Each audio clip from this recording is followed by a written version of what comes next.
मेरे प्यारे साथियों, नमस्कार। यूट्यूब के SP math by RP channel पर आपका हार्दिक स्वागत है। आइए आज हम लोग कक्षा 9 गणित के अंतर्गत घनाभ का आयतन ज्ञात करना सीखते हैं। जैसा कि हम लोग पिछली वीडियो में घनाभ का पृष्ठीय क्षेत्रफल ज्ञात करना सीख चुके हैं, घनाभ के विषय में जान भी चुके हैं, तो आज हम लोग सीखेंगे घनाभ का आयतन कैसे निकालते हैं। देखिए, इसके पहले हम लोग सीख लिए थे घनाभ का पृष्ठीय क्षेत्रफल। क्या? घनाभ का पृष्ठीय क्षेत्रफल। अब घनाभ का पृष्ठीय क्षेत्रफल में बताया गया था कि किसी घनाभ को या किसी वस्तु को ढकने के लिए, पूरा ढकने के लिए जितने कपड़े या वस्त्र या कागज की आवश्यकता होगी, उसके क्षेत्रफल को ही इस वस्तु का या घनाभ का पृष्ठीय क्षेत्रफल कहते हैं। लेकिन अब आयतन किसे कहते हैं? कोई वस्तु, जैसे मान लीजिए घनाभ ही है, किसी स्थान को जितना घेरता है या आसमान में वस्तु जितना स्थान घेरता है, उस स्थान की माप को उस वस्तु का आयतन कहते हैं। यानी घनाभ है, यह आसमान में या वायुमंडल में जितना स्थान घेरता है, वह स्थान अगर मापा जाए तो इसका आयतन कहा। जैसे है, देखिए ईंट है, यह वायुमंडल में या आसमान में इतना जगह घेरी है, देखिए इतना जगह, इस जगह के माप को ही इस ईंट का आयतन कहते हैं। क्या कहते हैं? ईंट का आयतन कहते हैं। जैसा कि हम लोग पिछली वीडियो में पढ़ चुके हैं। देखिए, यह कोर है, यह शीर्ष है, और यह क्या है? फलक है या तल है। ठीक, अब यही कोर है। देखिए, जहाँ तीनों कोरें आपस में मिलती हैं उसे शीर्ष कहते हैं। अब तीनों कोरों में से एक को लंबाई, एक को चौड़ाई, एक को ऊंचाई कहते हैं। अब हम जान गए घनाभ का आयतन क्या होता है। घनाभ आसमान में या वायुमंडल में जितना स्थान घेरता है, उस स्थान की माप को घनाभ का आयतन कहते हैं। अब यह घनाभ है, क्या है? घनाभ है। इसमें से एक को लंबाई, मान लीजिए इसको हम लंबाई कह दिए, इसको चौड़ाई कह दिए, और इसको ऊंचाई कह दिए। यह हो गया घनाभ।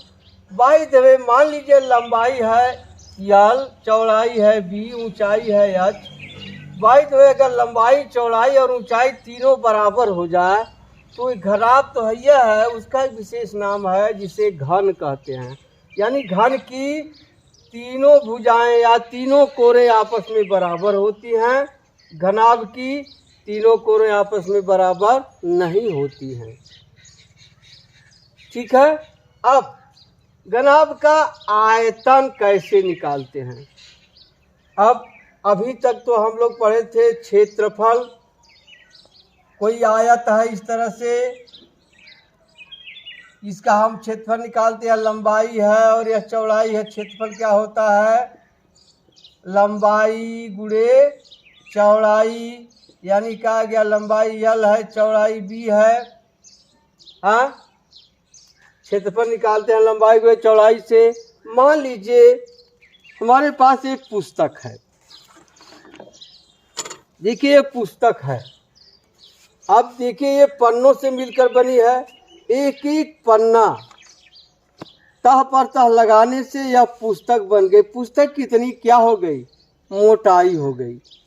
एक एक पन्ना, सभी पन्ने आपस में सर्वांग सम है। तब देखिए, यह घनाभ की आकृति बन गई। देखिए, यह चौड़ाई है, यह लंबाई है, और देखिए कुल पन्नों को जोड़ने से जितना यह पुस्तक बन गई है, यह उसे ऊंचाई कहते हैं। क्या? ऊंचाई कहते हैं। अगर सब पन्नों का क्षेत्रफल निकाल लिया जाए, अब आइए देखते हैं इसी से उदाहरण।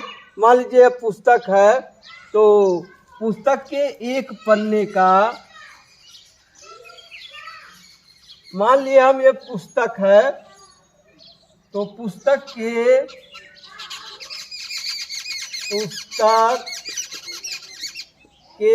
एक पन्ने का क्षेत्रफल बराबर हो जाएगा लंबाई गुणे चौड़ाई। मान लीजिए लंबाई L है और चौड़ाई B है, यह हो जाएगा वर्ग मात्रक। एक पन्ने का क्षेत्रफल है। अब पुस्तक के सभी पन्नों के क्षेत्रफलों का योग, क्या पुस्तक के सभी पन्नों के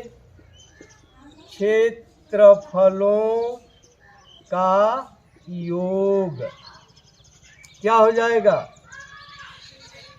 अब पहले पन्ने का क्षेत्रफल देखिए, पहला अब गुणे कर देते लंबाई गुणे चौड़ाई, धन दूसरे पन्ने का लंबाई गुणे चौड़ाई, धन तीसरे पन्ने का लंबाई गुणे चौड़ाई। इसी तरह से यह होगा। अब सब में से अगर लंबाई गुणे चौड़ाई हम बाहर निकाल दें तो क्या हो जाएगा, लंबाई गुणे चौड़ाई बाहर निकल गया।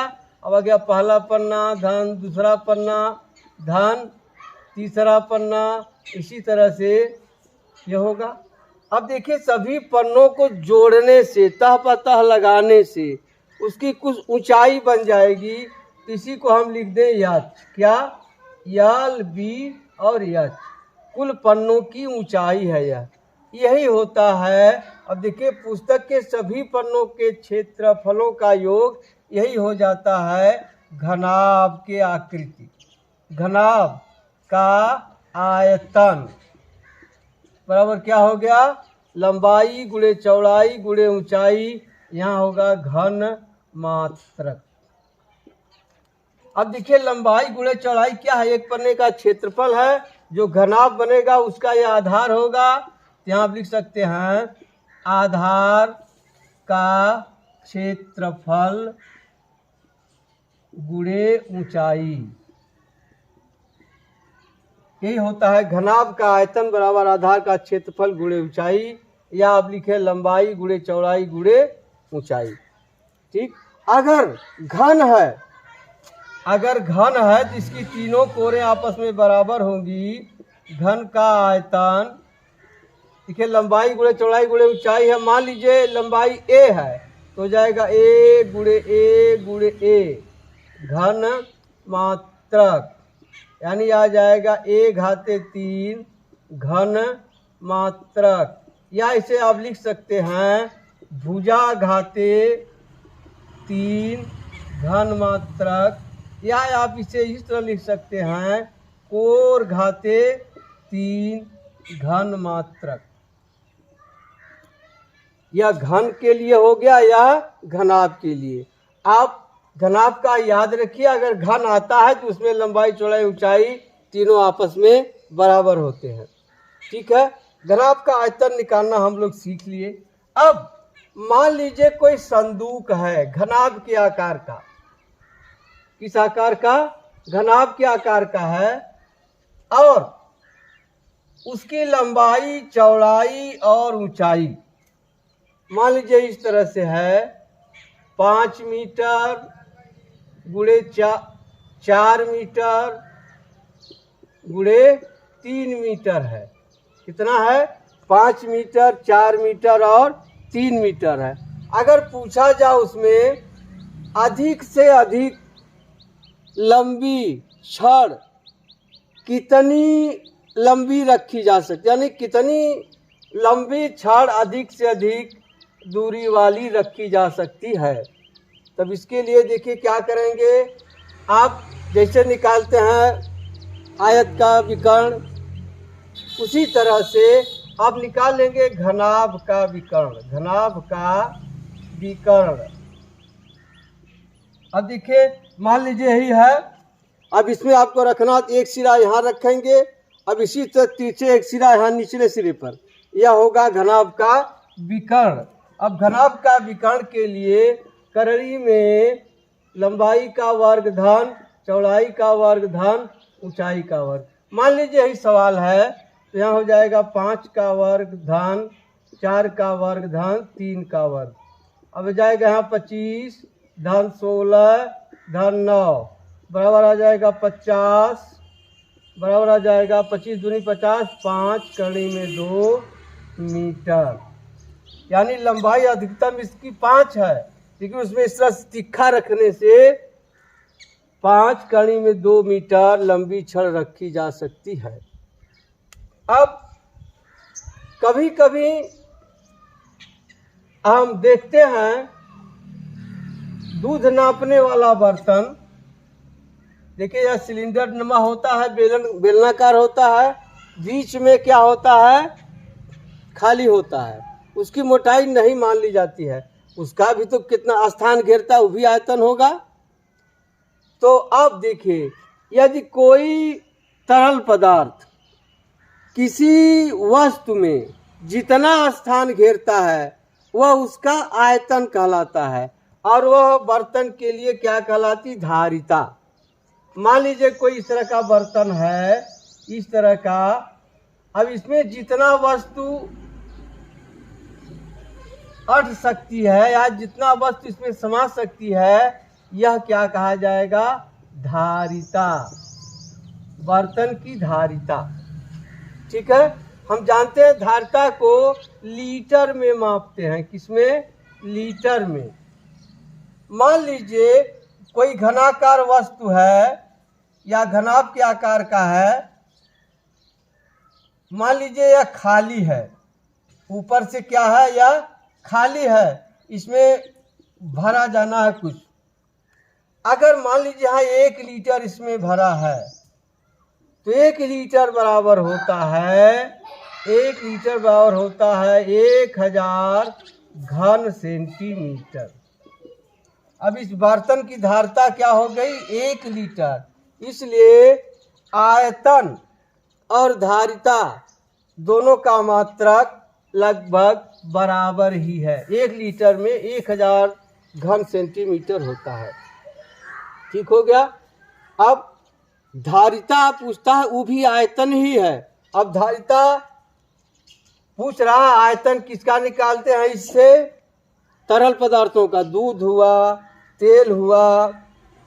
ठीक है, अब हम जान गए धारिता निकालना हो तो कोई बर्तन खाली है, उस खाली स्थान में कोई तरल पदार्थ जितना अट सकता है वह माप उस बर्तन की धारिता कहलाती है। धारिता और आयतन दोनों एक ही हैं। 1 लीटर में 1000 घन सेंटीमीटर होता है। अब आइए इन्हीं सूत्रों का प्रयोग करते हुए हम प्रश्नों को हल करना सीखते हैं। देखिए प्रश्न है पहला, एक खुले मैदान में 10 मीटर लंबी एक दीवार का निर्माण किया जाना था। दीवार की ऊंचाई, अब देखिए लिखते चलिए, पहला है दीवार की लंबाई बराबर है कितना, 10 मीटर, और दीवार की ऊंचाई, दीवार की ऊंचाई बराबर कितना है, 4 मीटर। यदि इस दीवार को 24 सेंटीमीटर और 12 सेंटीमीटर, अब देखिए यहाँ ईंट दिया है, ईंट की लंबाई बराबर है 24 सेंटीमीटर। अब चौड़ाई क्या है, 12 सेंटीमीटर, और ऊंचाई क्या है, 8 सेंटीमीटर। अब इसके बाद विमाओं वाले ईंटों से बनाया जाना, तो इसके लिए कितने ईंटों की आवश्यकता होगी। यदि दीवार की मोटाई 24 सेंटीमीटर, देखिए दीवार की यहाँ मोटाई दिया है, क्या है, दीवार की मोटाई कहिए या चौड़ाई कहिए, क्या, दीवार की मोटाई या चौड़ाई बराबर दिया है कितना, 24 सेंटीमीटर। इसको मीटर बदल लेंगे, सबसे भाग दे देंगे, आ जाएगा मीटर। इन सबको भी हम मीटर में बदल लें, या कहिए तो सेंटीमीटर में ही बदल कर चलें, ज़्यादा अच्छा होगा। चलिए सेंटीमीटर में बदल लें, तब देखिए यह हो जाएगा सेंटीमीटर। और ये क्या हो जाएगा, 10 मीटर में हो जाएगा 1000 सेंटीमीटर। यह हो जाएगा 400 सेंटीमीटर। अब दीवार का आयतन निकाल लें, एक ईंट का आयतन निकाल लें। अब दीवार के आयतन में एक ईंट के आयतन से भाग दे दे, जो आएगा वही उत्तर होगा। तो ये निकाल लेते हैं। दीवार का आयतन बराबर क्या हो जाएगा, लंबाई गुणे चौड़ाई गुणे ऊंचाई। लंबाई कितना है दीवार का, 1000। चौड़ाई कितना है, 400। चौड़ाई है 24 और दीवार की ऊंचाई है 400 सेंटीमीटर बटे,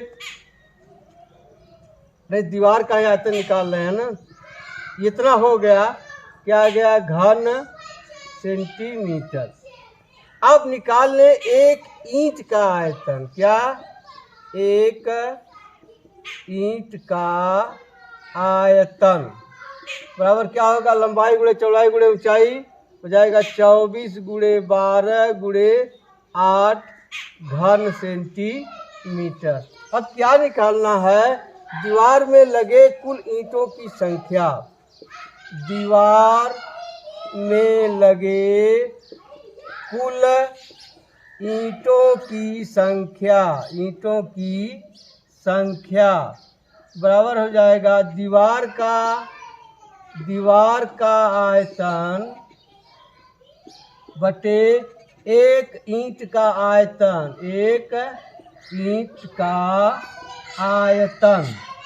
अब दीवार का आयतन कितना निकाल लिए हैं, 1000 गुणे 24 गुणे 400 बटे हो जाएगा 24 गुणे 12 गुणे 8। अब देखिए 24 से 24 कट गया, यह कट गया, 8 पचे 40, 500 हो गया। अब 4 से कटेगा तो 2 से काट दे, 2 छक 12 और 2 दूनी 4, 2 पचे 10, 250 हो गया। फिर 2 से काट दे, 2 त्याई 6, 2 एकाई 2 और 2 दूनी 4, 2 पचे 10। अब यहाँ कितना आ गया, 1 2 5 पर 3 शून्य बटे 3। 3 का भाग दे दीजिए, 3 चौका 12, फिर होगा 3 इकाई 3, 3 छाक 18, 3 छाक 18, फिर 3 छाक 18। यह लगभग आ जाएगा 4167 ईंट। यही उत्तर हो गया, 4167 ईंट की आवश्यकता होगी। देखिए इसमें कुछ करना नहीं है, बस दीवार की आप लंबाई लिख लिए 1000 सेंटीमीटर, दीवार की ऊंचाई 400 सेंटीमीटर, दीवार की मोटाई 24 सेंटीमीटर, दीवार का आयतन निकाल लीजिए। अब एक ईंट का आयतन 24 गुणे 12 गुणे 8। अब दीवार में लगे कुल ईंटों की संख्या, दीवार का आयतन बटे एक ईंट का आयतन, हल कर दिए, आ गया 4167 ईंट की आवश्यकता होगी। अब आइए दूसरा उदाहरण देखते हैं। एक बच्चा भवन ब्लॉकों से खेल रहा है, भवन ब्लॉकों से खेल रहा है जो एक घन के आकार के हैं। उसने इनसे चित्र में, यही चित्र है, दर्शाए अनुसार एक ढांचा बना लिया है। प्रत्येक घन का किनारा 3 सेंटीमीटर है। उस बच्चे द्वारा बनाए गए ढांचे का आयतन ज्ञात कीजिए। देखिए ढांचा बना है, क्या ब्लॉक इसमें लगा है, 15 ब्लॉक है। देखिए 1 2 3 4 5 6 7 8 9 10 11 12 13 14 15 ब्लॉक लगाया है। देखिए इस स्थान में 5 ब्लॉक लगा है, 1 2 3 4 5, इसमें 4 ब्लॉक, इसमें 3, इसमें 2, इसमें 1। अब हर ब्लॉक घनाकार है जिसकी प्रत्येक भुजा या प्रत्येक कोने 3-3 सेंटीमीटर के हैं। अब इसका आयतन पूछ रहा है। आप निकाल सकते हैं, एक ब्लॉक का आयतन निकाल कर 15 का गुणा कर दीजिए, या इस तरह निकालिए, देखिए पहले स्तंभ का आयतन धन दूसरे स्तंभ का आयतन धन तीसरे स्तंभ का आयतन धन चौथे स्तंभ का आयतन धन पांचवें स्तंभ का आयतन। अगर पहले स्तंभ का आयतन निकालेंगे, देखिए 5 ब्लॉक हैं इसमें, एक ब्लॉक 3 सेंटीमीटर ऊंचा, हो जाएगा 15 गुणे 3 गुणे 3।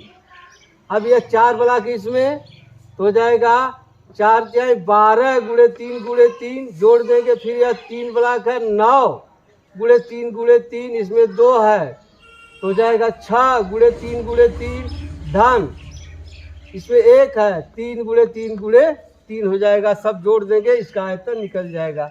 या आप इस तरह निकाल लीजिए, एक ब्लॉक का आयतन निकाल करके 15 का गुणा कर दीजिए, क्योंकि वह ठोस है उसका आयतन बदलेगा नहीं। दूसरा सवाल है, अब दूसरा सवाल क्या करेंगे, एक ब्लॉक का आयतन, एक ब्लॉक का आयतन बराबर क्या हो जाएगा, लंबाई गुणे चौड़ाई गुणे ऊंचाई 3 गुणे 3 गुणे 3 घन सेंटीमीटर बराबर 3 3 9 3 27 घन सेंटीमीटर। एक ब्लॉक का हो गया। अब 15 ब्लॉकों का क्षेत्रफल, क्षेत्रफल नहीं आयतन है, 15 ब्लॉकों का आयतन बराबर क्या हो जाएगा, 27 गुणे 15 घन सेंटीमीटर। गुणा कर दीजिए, 15 7 105 हासिल 10, 15 दूरी 30 10 40, 405 घन सेंटीमीटर। उत्तर क्या लिख देंगे, बनाए गए ढांचे का आयतन बराबर 405 घन सेंटीमीटर।